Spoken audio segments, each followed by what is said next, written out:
Chapter 9.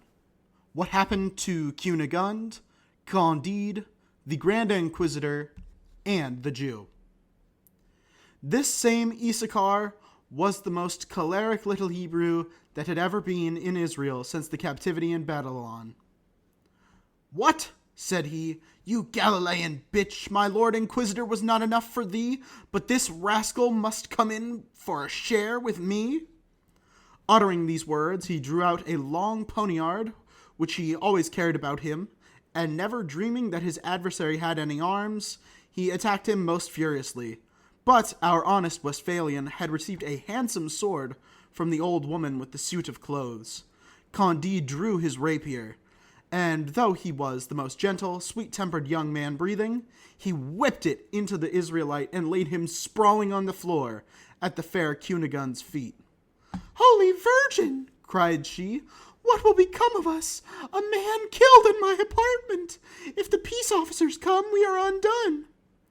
"Had not Pangloss been hanged," replied Candide, "he would have given us most excellent advice in this emergency, for he was a profound philosopher. But since he is not here, let us consult the old woman." She was very intelligent, and was beginning to give her advice when another door opened suddenly. It was now 1 o'clock in the morning, and of course the beginning of Sunday, which, by agreement, fell to the lot of my Lord Inquisitor. Entering, he discovered the flagellated Candide with his drawn sword in hand, a dead body stretched on the floor, Cunegund frightened out of her wits, and the old woman giving advice. At that very moment, a sudden thought came into Candide's head. "If this holy man," thought he, "should call assistance, I shall most undoubtedly be consigned to the flames, and Miss Cunegund may perhaps meet with no better treatment. Besides, he was the cause of my being so cruelly whipped. He is my rival, and I have now begun to dip my hands in blood.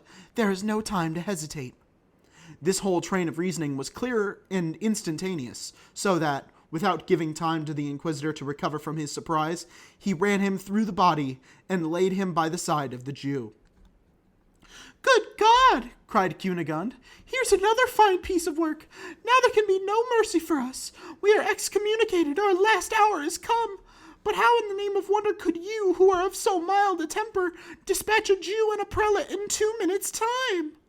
"Beautiful lady," answered Candide, "when a man is in love, is jealous, and has been flogged by the Inquisition, he becomes lost to all reflection." The old woman then put in her word. "There are 3 Andalusian horses in the stable," said she, "with as many bridles and saddles. Let the brave Candide get them ready. Madame has moidores and jewels. Let us mount immediately, though I have only 1 buttock to sit upon. Let us set out for Cadiz. It is the finest weather in the world, and there is great pleasure in traveling in the cool of the night." Candide, without any further hesitation, saddled the 3 horses, and Miss Cunegund, the old woman, and he set out, and travelled 30 miles without once stopping. While they were making the best of their way, the Holy Brotherhood entered the house. My Lord the Inquisitor was interred in a magnificent manner, and Issachar's body was thrown upon a dunghill. Candide, Cunegund, and the old woman had, by this time, reached the little town of Aracena, in the midst of the mountains of Sierra Morena, and were engaged in the following conversation in an inn.